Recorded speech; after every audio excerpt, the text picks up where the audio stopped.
Bonjour Elisabeth Lévy. Oui, mais bonjour Benjamin, pardon. Ah, je pensais vous avoir perdu. Non.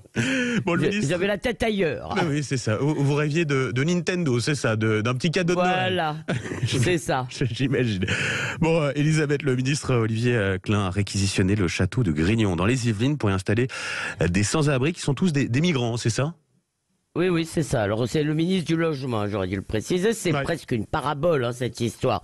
La vieille France, celle qui, pour la Macronie, sent le rance, est priée de se faire petite pour accueillir la nouvelle. Donc, samedi, Olivier Klein était très fier de se faire filmer, arrivant sur ce site magnifique avec une soixantaine de migrants qui seront bientôt 200. Alors, sur le site Boulevard Voltaire, Arnaud Florac décrit l'édifice. Un château du 17e, admirable mélange de rigueur et de raffinement, un plan classique, une cour en U, briques et ardoises, à quoi s'ajoute, Benjamin, 130 hectares de terres agricoles et 130 hectares de bois. Alors soyons honnêtes, les familles ne sont pas accueillies dans le château lui-même, mais dans des dépendances modernes. Et après tout, puisque ces gens sont là, on ne peut pas les laisser dehors en plein hiver, ça c'est parfaitement juste.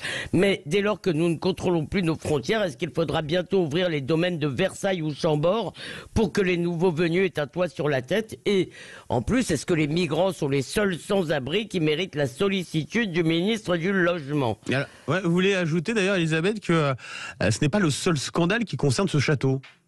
Ah oui, alors en effet, parce que abandon du patrimoine, mépris du passé, négligence publique, l'histoire récente de ce domaine, c'est un condensé d'incurie administrative et politique. Alors il faut faire un peu d'histoire, il a été construit fin 16e par le président du Parlement de Paris, il est passé de main en main jusqu'à ce que Charles X l'achète en 1826 pour y installer une école d'agriculture qui deviendra AgroParisTech et il restera jusqu'en 2014. Là, elle déménage et... Bon, le bâtiment est un peu laissé comme ça à l'abandon. En 2021, le ministère de l'Agriculture décide de le vendre à un promoteur sans que la rue de Valois, le ministère de la Culture, lève le petit doigt. Alors, c'est quand même un site inscrit au patrimoine national. Cette opération est stoppée grâce à la mobilisation d'élus, d'élèves et d'anciens élèves de l'agro.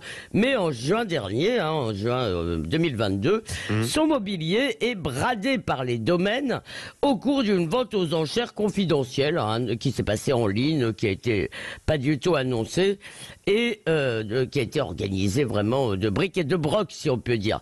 Et de nombreuses pièces sont parties à un prix dérisoire pour être revendues des fortunes ensuite dans des salles des ventes.